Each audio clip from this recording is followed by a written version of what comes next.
নমস্কার, আমি মীনাক্ষী। শুরু করছি দেশের কথা দশের কথা। কেন্দ্রীয় মন্ত্রিসভায় বড়সড় রদবদল, এক ঝাঁক নতুন মুখ এলো নতুন মন্ত্রিসভায়। মোদী মন্ত্রিসভায় গুরুত্ব, বাংলাকেও নতুন মন্ত্রিসভায় মন্ত্রী হলেন ৪৩ জন।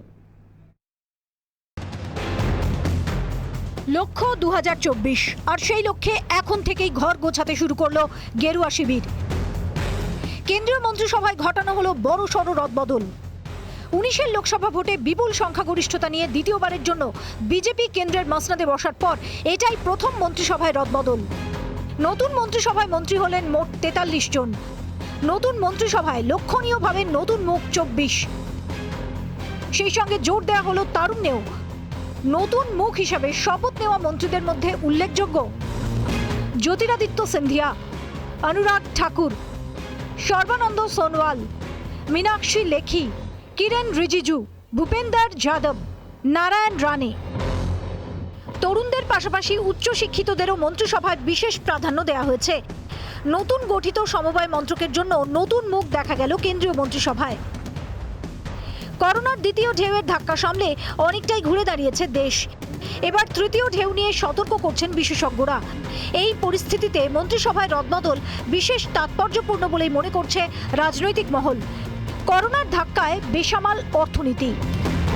গত মন্ত্রিসভায় ৫২ জন মন্ত্রী ছিলেন, নতুন মন্ত্রিসভা পেল ৯ জন কম মন্ত্রী। করোনার জেরে দেশের আর্থিক অবস্থার কথা মাথায় রেখেই কেন্দ্রীয় মন্ত্রীর সংখ্যা কমানো হলো বলেই মনে করছে রাজনৈতিক মহল। লক্ষণীয়ভাবে বর্ণ, জাতি, আঞ্চলিকতা সহ বেশ কয়েকটি সমীকরণে জোর দেওয়া হয়েছে বলেই মত রাজনৈতিক মহলের। ২০২২-এ উত্তরপ্রদেশে বিধানসভা ভোট, তারপরে আরও ৪ রাজ্যে বিধানসভা ভোট। সেই লক্ষ্যেও রাজ্যগুলিকে গুরুত্ব দিয়ে কেন্দ্রীয় মন্ত্রিসভায় রদবদল করা হলো বলে মনে করছে রাজনৈতিক মহল। রিপাবলিক বাংলা। মন্ত্রিসভায় শপথ নিলেন সুভাষ সরকার, অনুরাগ ঠাকুররা। শপথ নেবার পর কি প্রতিক্রিয়া দিলেন তারা, শুনুন। प्रधानमंत्री ने जो दायित्व देंगे वही दायित्व हम ठीक से निर्वाह करेंगे और जनता के लिए काम भी करेंगे। और इसके कारण भी हम पश्चिम बंगाल में भी वो काम और अच्छे से कर सकते हैं। हमारी कॉन्स्टिट्यूंसी में भी करेंगे, जनता के लिए काम कर। पश्चिम बंगाल जो सीधा उनके खाता में जब पैसा नहीं जाते तब उसी सारे कार्यक्रम में उसको घोटाला होता है। जैसे वैक्सीन को लेकर भी होता है। बहुत सारे प्रोजेक्ट्स ऐसा है केंद्रीय सरकार के जो डायरेक्ट बेनिफिशियरी के पास जा रहा है, उसके लिए वो कोई काम नहीं करते हैं। कि मोदी जी के नेतृत्व में देश जिस तरह से दुनिया में एक अपना नया स्थान कायम कर रहा है, उनके नेतृत्व में देश और तरक्की करे। जो भी जिम्मेदारी मिलेगी उसको अच्छी तरह से निभाते हुए प्रयास करेंगे कि जनता की सेवा की जा सके और भारत जिस तरह से दुनिया में अपनी नई छाप बना रहा है मोदी जी के नेतृत्व में, उसमें हम सब लोग और योगदान दे सकें। শপথ গ্রহণের পর জ্যোতিরাদিত্য সিন্ধিয়া, মীনাক্ষী লেখি কি বললেন, শুনুন।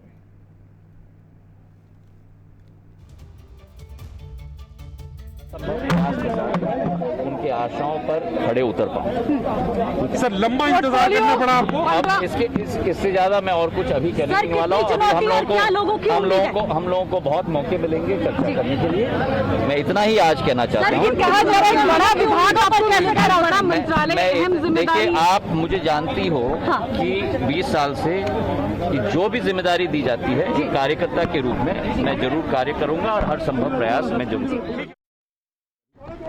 अपनी प्रधानमंत्री जी, पार्टी के सभी लोग, अध्यक्ष जी और अपने सभी नेता अमित भाई को सबको धन्यवाद देना चाहती हूँ ये मौका देने के लिए। और इस क्षेत्र की जनता, देश की जनता जिसने हम पे विश्वास किया है, पूर्ण निष्ठा के साथ, पूरी ईमानदारी के साथ जो भी सेवा हो पाएगी वो की जाएगी।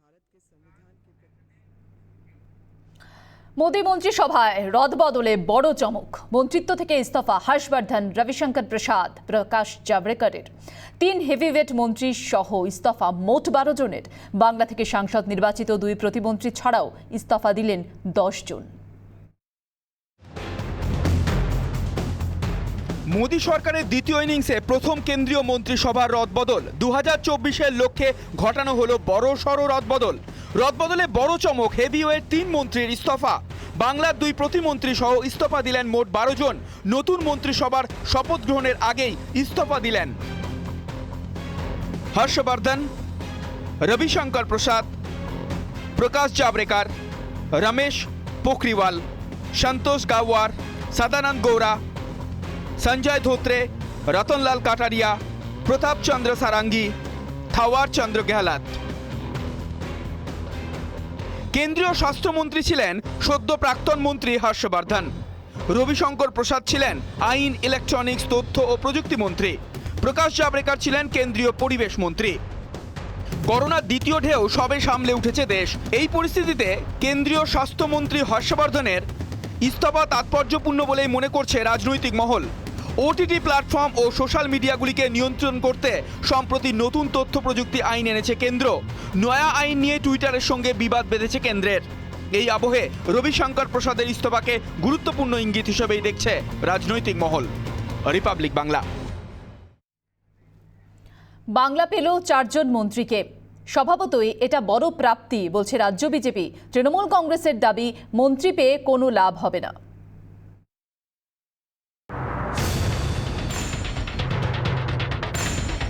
2015 में जब मैं प्रधानमंत्री के तौर पर पहली बार बांग्लादेश आया था, तभी मैंने यहां आने की इच्छा प्रकट की थी।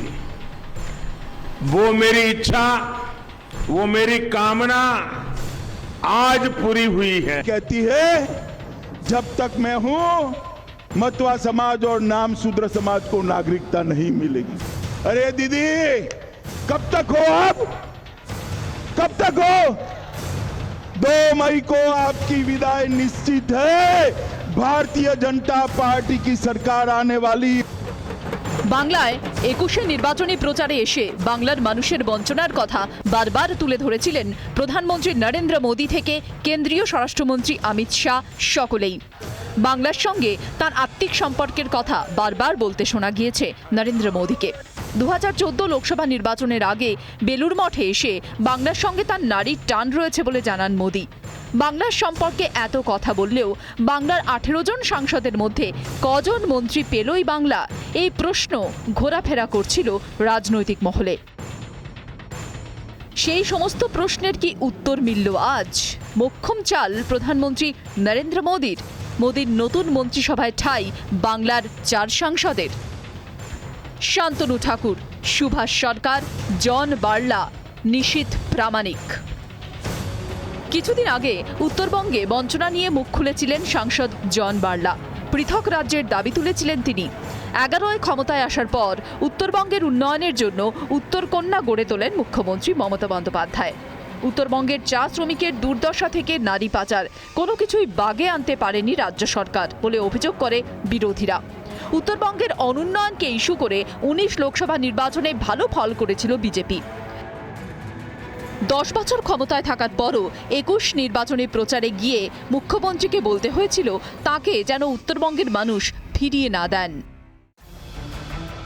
তারপরেও আশাপ্রদ সাড়া মেলেনি উত্তরবঙ্গ থেকে। উত্তর থেকে দক্ষিণ সর্বত্র উন্নয়ন হয়েছে বলে তৃণমূল দাবি করলেও জঙ্গলমহলের নানান সমস্যা ঠাঁই পেয়েছিল বিজেপির নির্বাচনী ইস্তাহারে। জঙ্গলমহলে ভালো ফল করেছিল বিজেপি। রাঢ় বাংলার মানুষ দীর্ঘদিনের বঞ্চনার শিকার বলে সুর চড়িয়েছিলেন বিজেপির সৌমিত্র খাঁ। উঠেছিল পৃথক রাজ্যের দাবি। বিজেপি বলেছিল বঞ্চনার অভিযোগ যথার্থ, কিন্তু পৃথক রাজ্যের দাবিকে তারা সমর্থন করে না। এবার কি সুভাষ সরকারকে মন্ত্রিসভায় ঠাঁই দিয়ে পরোক্ষে বার্তা দিতে চাইলেন প্রধানমন্ত্রী? 27 মার্চ বাংলাদেশের ওরাকান্দিতে মতুয়া সম্প্রদায়ের প্রতিষ্ঠাতা হরিচাঁদ গুরুচাঁদ ঠাকুরের জন্মস্থানে গিয়ে 2 বাংলার মতুয়ার সঙ্গে একাত্ম হলেন বলে দাবি করেছিলেন প্রধানমন্ত্রী নরেন্দ্র মোদী। একই সঙ্গে ওরাকান্দির উন্নয়নে একগুচ্ছ ঘোষণা করেছিলেন প্রধানমন্ত্রী। মোদীর সঙ্গে সেদিনও ছিলেন সাংসদ শান্তনু ঠাকুর। মতুয়াদের কথা যে তিনি মনে রেখেছেন তা মোদীর কথায় উঠে এসেছে বারবার। সিএএ কার্যকর করা হবে দ্রুতই, বাংলায় এসে বলেন কেন্দ্রীয় স্বরাষ্ট্রমন্ত্রী অমিত শাহ। उत्तरी बंगाल की गौच राजवंशी संस्कृति का पूरे देश भर के अंदर प्रसार होगा, प्रचार होगा और फिर से एक बार पूरा उत्तर बंगाल गौरव के साथ जीकर सोनार बांग्ला का हिस्सा बनेगा। মতুয়া সম্প্রদায়ের প্রতিনিধি শান্তনুকে কেন্দ্রীয় মন্ত্রিসভায় ঠাঁই দিয়ে কি এবার বার্তা আরও স্পষ্ট করলেন মোদি? মতুয়া আবেগ থেকে মতুয়াদের মর্যাদা দান, এবার কেন্দ্রীয় মন্ত্রিসভায় মতুয়াদের প্রতিনিধি একটি বৃত্ত সম্পূর্ণ করল বলে মত রাজনৈতিক মহলের। রিপাবলিক বাংলা। হেলাম বিরতির পর নতুন মোদি মন্ত্রিসভায় বাংলাকে গুরুত্বের মাঝেও মন্ত্রিত্ব হারালেন বাবুল সুপ্রিয়, দেবশ্রী চৌধুরী। নতুন মন্ত্রিসভার শপথ গ্রহণের আগেই ইস্তফা দেন দুই কেন্দ্রীয় প্রতিমন্ত্রী। 21-এর ভোটে বঙ্গে দলের প্রত্যাশিত ফল না হওয়াতেই কি মন্ত্রিত্ব হারালেন বাবুল সুপ্রিয়, দেবশ্রী চৌধুরী? চর্চা শুরু রাজনৈতিক মহলে। দ্রুত উত্থান, আচমকা পতন। সদ্য প্রাক্তন দুই কেন্দ্রীয় প্রতিমন্ত্রী বাবুল সুপ্রিয়, দেবশ্রী চৌধুরীর উভয়ের ক্ষেত্রেই প্রযোজ্য এই দুটি শব্দবন্ধ। গ্ল্যামার জগৎ থেকে রাজনীতির ময়দানে, বলিউডের গায়ক থেকে সাংসদ, সংসদ থেকে কেন্দ্রীয় প্রতিমন্ত্রী, টানা 7 বছর কেন্দ্রের প্রতিমন্ত্রী, দায়িত্ব সামলেছেন নগর উন্নয়ন দপ্তরের, ভারী শিল্প এবং রাষ্ট্রায়ত্ত শিল্প দপ্তরের দায়িত্বেও ছিলেন, পরিবেশ, বন এবং জলবায়ু পরিবর্তন দপ্তরের দায়িত্ব সামলেছেন। সংঘ পরিবারের অত্যন্ত ঘনিষ্ঠ, বঙ্গ রাজনীতিতে তেমন পরিচিত মুখ ছিলেন না। 2019-এর লোকসভা ভোটে রায়গঞ্জ আসনে জয়ী, কেন্দ্রীয় নারী ও শিশু কল্যাণ মন্ত্রকের প্রতিমন্ত্রী হন। বুধবার কেন্দ্রীয় মন্ত্রিসভায় বড়সড় রদবদলে মন্ত্রিত্ব হারালেন এই দুই কেন্দ্রীয় প্রতিমন্ত্রী। মন্ত্রিসভার শপথ গ্রহণের আগে ইস্তফা দেন বাবুল সুপ্রিয় ও দেবশ্রী চৌধুরী। টুইটে ইস্তফা দেওয়ার কথা নিজেই জানিয়েছেন বাবুল সুপ্রিয়। আজকে বাবুল সুপ্রিয় খারাপ হয়ে গেছে। রাজবংশীয় মহিলাটা যিনি ওদের মন্ত্রী ছিল তাকেও নাকি শুনেছি রিজাইন করতে বলেছে, সেও আজকে খারাপ হয়ে গেছে। এখন কিছু দেখুন, যখন মানুষের সময় খারাপ হয় আর বিনাশকালে বুদ্ধি নাশ হয়, তখন এইসব শক্তিকেই মানুষ খুঁজে বেড়ায়। বাবুল সুপ্রিয়, দেবশ্রী চৌধুরীর মন্ত্রিত্ব হারানোর কারণ কি? ইস্তফার পরেই শুরু চর্চা। রাজনৈতিক মহলের মতে 21-এর ভোটে বিজেপির আশানুরূপ ফল হয়নি যে সমস্ত সাংসদের এলাকায়, তার মধ্যে অন্যতম হিসেবে রয়েছে বাবুল সুপ্রিয়র কেন্দ্র। অন্যদিকে কেন্দ্রীয় প্রতিমন্ত্রী থাকলেও দেবশ্রী চৌধুরী তেমন ভাবে বঙ্গ রাজনীতিতে কোনোদিনই দাগ কাটতে পারেননি। বিধানসভা ভোটেও তার ভূমিকা বিশেষ উল্লেখযোগ্য নয়। তাই রায়গঞ্জের সাংসদকেও কেন্দ্রীয় প্রতিমন্ত্রীর পদ থেকে সরিয়ে দেওয়া হলো বলেই মনে করছে রাজনৈতিক মহল। রিপাবলিক বাংলা। তারুণ্যে জোর মোদির মন্ত্রিসভায়। বাংলার অন্যতম মুখ হিসেবে প্রাধান্য পেলেন মতুয়া সম্প্রদায়ের সংঘাধিপতি শান্তনু ঠাকুর। আঞ্চলিক সম্প্রদায়কে প্রাধান্য দিয়ে মিলল কেন্দ্রীয় স্বীকৃতি। শান্তনু ঠাকুরের শপথ গ্রহণে আপ্লুত ঠাকুরনগর, আবেগ তাড়িত গোটা মতুয়া সমাজ।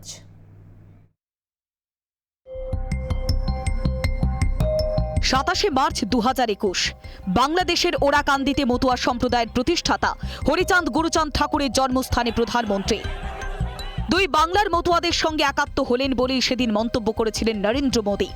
এপার বাংলা ওপার বাংলায় মতুয়াদের এক সূত্রে বাঁধার চেষ্টা করেছিলেন মোদী। বাংলার ভোট মরশুমে তার এই পদক্ষেপে প্রশংসা সমালোচনা দুই হয়েছিল। কিন্তু মতুয়া সমাজের উন্নয়ন যে তার কাছে পাখির চোখ তা প্রধানমন্ত্রী স্পষ্ট করেছেন বারবার। মতুয়া সমাজের দাবি দেওয়া শুনতে বারবার মন্ত্রিসভার একাধিক প্রতিনিধিকে ঠাকুরনগরে পাঠিয়েছেন মোদী। এবার মতুয়া মহাসংঘের সংঘাধিপতিকে নিজের মন্ত্রিসভায় জায়গা দিলেন নরেন্দ্র মোদী। মোদীর ওরাকান্দি সফরের দিনে উচ্ছ্বাসের বাঁধ ভেঙেছিল ঠাকুরনগরে। সেই ঠাকুরনগরে আবারও ফিরল সেই উচ্ছ্বাসের ছবি। প্রথম কোন মতুয়া প্রতিনিধি দেশের মন্ত্রী হলেন। আবেগে আত্মহারা গোটা মতুয়া সম্প্রদায়।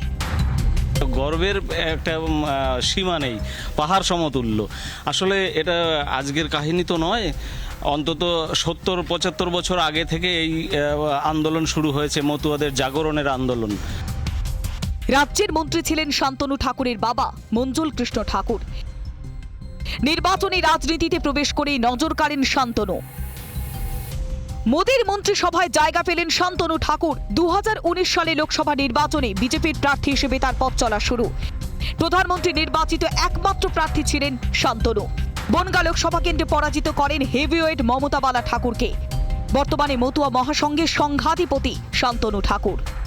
I, Sri Shantanu Thakur, do swear in the name of God that I will bear true faith and allegiance to the Constitution of India by the law established, that I will uphold the sovereignty and integrity of India, that I will faithfully and conscientiously discharge my duty as a Minister of State for the Union, and that I will do right to all manner of people in accordance with the Constitution and law, without fear or favor, affection or ill will. বুধবার রাষ্ট্রপতি ভবনে যখন শপথ নিচ্ছেন শান্তনু ঠাকুর, তখন গর্বে মাথা উঁচু হয়েছে ঠাকুর নগরের। ঘরের ছেলেকে রাষ্ট্রপতি ভবনে দেখে আবেগ চেপে রাখতে পারেননি অনেকেই। বাংলার অন্তত ৭৪টি বিধানসভা কেন্দ্রের ফলাফলে গুরুত্বপূর্ণ মতুয়া ভোট। উত্তর ও দক্ষিণ ২৪ পরগনার ৩১টি সংরক্ষিত বিধানসভা আসনে নিয়ন্ত্রকের ভূমিকায় মতুয়া ভোট ব্যাংক। মতুয়াদের ভোট ব্যাংক হিসেবে ব্যবহার করার অভিযোগ উঠেছে বহুবার। তাদের নাগরিকত্ব দেয়া নিয়েও রাজনীতির জল গড়িয়েছে বহুদূর। এবার শান্তনু ঠাকুরকে মন্ত্রিসভায় টেনে নিয়ে মতুয়া মনে মনে আরো পাকা জায়গা করে নিল বলেই মনে করছে রাজনৈতিক মহল। রিপাবলিক বাংলা।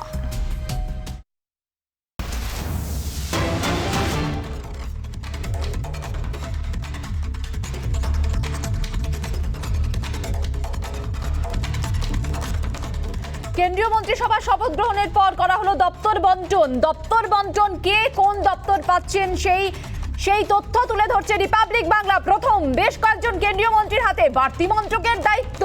কার হাতে যাচ্ছে বাড়তি মন্ত্রকের দায়িত্ব এই মুহূর্তে যা জানা যাচ্ছে, স্মৃতি ইরানি, তিনি নারী ও শিশু কল্যাণ মন্ত্রী ছিলেন এবং তাকে কিছু বাড়তি দায়িত্ব দেওয়া হচ্ছে। বেশ কয়েকজন কেন্দ্রীয় মন্ত্রীর হাতে বাড়তি মন্ত্রকের দায়িত্ব। বিজ্ঞান এবং প্রযুক্তি প্রধানমন্ত্রী নিজের হাতেই রাখছেন। সমবায় মন্ত্রক যাচ্ছে অমিত শাহের কাছে। সরাসরি চলে যাব আমাদের সঙ্গে নিউজরুম থেকে এই মুহূর্তে রয়েছেন senior news editor Mayukh Ranjan Ghosh. Mayukh, প্রথম রিপাবলিক বাংলা তুলে ধরছে কার হাতে কোন দপ্তর গেল, কি আপডেট এই মুহূর্তে? দেখো, এই মুহূর্তে রিপাবলিক বাংলার হাতে পূর্ণাঙ্গ যে তালিকা, কে কোন দপ্তর পাচ্ছে সেই তালিকা রিপাবলিক বাংলার হাতে এসেছে।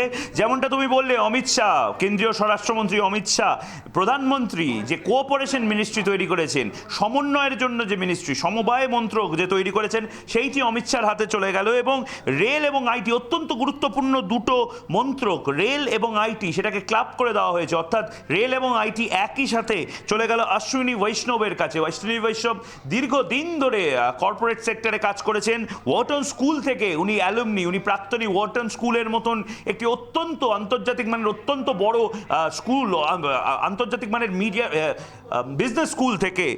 এছাড়া ধর্মেন্দ্র প্রধান শিক্ষামন্ত্রী হয়েছেন, স্কিল ডেভেলপমেন্ট মিনিস্টারও ধর্মেন্দ্র প্রধানকে করা হয়েছে। যে প্যাটার্নটা এই মুহূর্তে আমাদের কাছে, যে খবরটা আসছে একের পর এক সফট কপি আমাদের কাছে যে পাঠানো হচ্ছে পূর্ণাঙ্গ তালিকার, তার মধ্যে একটা প্যাটার্ন কিন্তু খুব সিমিলার। সেটা হচ্ছে একজনকে শুধু আলাদা আলাদা মন্ত্রক দেওয়া হয়নি। কেউ যদি বস্ত্র মন্ত্রক দেওয়া হয় কাউকে, তার সাথে বাণিজ্য মন্ত্রকও দেওয়া হয়েছে। অর্থাৎ পীযূষ গোয়েল, আমরা দেখছি যে একাধারে উনি বাণিজ্য মন্ত্রী, তার পাশাপাশি ওনাকে বস্ত্রমন্ত্রকও দেওয়া হয়েছে। বস্ত্রমন্ত্রকের আগে ছিল হচ্ছে স্মৃতি ইরানির কাছে। আমরা যা খবর পাচ্ছি, প্রধানমন্ত্রী নরেন্দ্র মোদী স্পেসিফিক্যালি ফোকাস করতে বলেছেন শিশু ও নারী মন্ত্রকের দিকে, নারী কল্যাণ ও শিশু কল্যাণ মন্ত্রকের দিকে, এবং সেই দুটোকেই একই নজরে দেখার জন্য স্মৃতি ইরানিকে সেই দায়িত্ব দেওয়া হয়েছে। পাশাপাশি স্মৃতি ইরানিকে দায়িত্ব দেওয়া হয়েছে স্বচ্ছ ভারত মিশনের প্রধান হিসেবে। স্বচ্ছ ভারত মিশন, তুমি জানো যে গোটা দেশে যে একটা বড় বাজেট স্বচ্ছ ভারত মিশনের জন্য, স্যানিটাইজেশন প্রোগ্রামের জন্য গোটা ভারতে, তুমি এর আগে দেখেছিলাম আমরা প্রাইভেট পাবলিক পার্টনারশিপে সুলভ ইন্টারন্যাশনালের সাথে সুলভ কমপ্লেক্স যেভাবে বানানো হয়েছিল, ঠিক সেভাবেই স্বচ্ছ ভারত মিশনের আন্ডারে একাধিক প্রকল্প করা হচ্ছে। সেই প্রকল্পগুলোর অন্তর্গত হিসেবে একের পর এক যে প্রকল্পগুলো নেওয়া হচ্ছে তার দায়িত্বে থাকবেন স্মৃতি ইরানি। আমাদের সাথে এছাড়াও আরও আপডেট আছে। মহেন্দ্র ভাই, ওনাকে করা হয়েছে স্মৃতি ইরানির ডেপুটি, অর্থাৎ এমওএস করা হয়েছে মুঞ্জারা মহেন্দ্র ভাইকে। তুমি জানো যে দেবশ্রী চৌধুরী, উনি স্মৃতি ইরানির ডেপুটি ছিলেন, এমওএস ছিলেন শিশু কল্যাণ ও নারী কল্যাণ দপ্তরের। দেবশ্রী চৌধুরীকে রিজাইন করতে বলা হয়েছিল, আমরা দেখেছি পদত্যাগের পরে। এখন মুঞ্জারা মহেন্দ্র ভাই, উনি হচ্ছেন স্মৃতি ইরানির ডেপুটি। আমাদের কাছে এছাড়াও আরও যে খবরগুলো এসছে তা হলো প্রধানমন্ত্রী নিজে বিজ্ঞান ও প্রযুক্তি মন্ত্রক নিজের হাতে রাখছেন। আমরা এর আগে দেখেছি বিজ্ঞান ও প্রযুক্তি মন্ত্রক অনেক প্রধানমন্ত্রী নিজেদের হাতে না রেখে বন্টন করে দেন, কিন্তু প্রধানমন্ত্রী প্রধানমন্ত্রী নরেন্দ্র মোদী বিজ্ঞান এবং প্রযুক্তি মন্ত্রক নিজের হাতে রাখছেন, এমওএস পিএমও তার দায়িত্বে আরও দুজনকে দেওয়া হচ্ছে। হিউজ ইম্পর্টেন্স দেওয়া হচ্ছে অমিত শাহকে তুমি জানো এই মিনিস্ট্রি অফ কোঅপারেশন অর্থাৎ সমন্বয় এবং সমবায়ের জন্য যে মিনিস্ট্রি, যে মন্ত্রক তৈরি করা হচ্ছে তার দায়িত্বে অমিত শাহ নিজে থাকবেন। অর্থাৎ প্রত্যেকটি ডিপার্টমেন্ট, প্রত্যেকটি মন্ত্রক তাতে কি কাজ হচ্ছে না হচ্ছে তার জন্য যে মনিটরিং এবং যে কোঅপারেশন কোঅর্ডিনেশন তার দায়িত্বে কিন্তু অমিত শাহ নিজে থাকছেন। সুতরাং প্রধানমন্ত্রী নরেন্দ্র মোদী এবারের যে টিম বানিয়েছেন সেই টিমে নিজের সবচেয়ে বিশ্বস্ত সৈনিক সেনাপতি অমিত শাহকে দায়িত্ব দেওয়া হলো মিনিস্ট্রি অফ কোঅপারেশনের। সুতরাং বোঝাই যাচ্ছে যে এবারে 2024-এর পাখির চোখ করে যে মন্ত্রক তৈরি করা হয়েছে তাতে শানিতভাবে একের পর এক মন্ত্রী নিজেদের দায়িত্ব পালন করবেন। ধন্যবাদ ময়ূক। আরো আপডেট নিয়ে আমরা হাজির হচ্ছি আপনাদের সামনে। আমাদের সঙ্গে ছিলেন সরাসরি নিউজ রুম থেকে আমাদের senior news editor Mayukh Ranjan Ghosh. এরপরে আর কোন কোন দপ্তর কার কার হাতে গেল সমস্ত তথ্য এরপরে আবারও আমরা নিয়ে ফিরবো। তবে আপাতত দেশের কথা এখানেই শেষ করছি। নজর থাক রিপাবলিক বাংলায় এই মুহূর্তে প্রতি মুহূর্তের দপ্তর বন্টনের আপডেটের জন্য।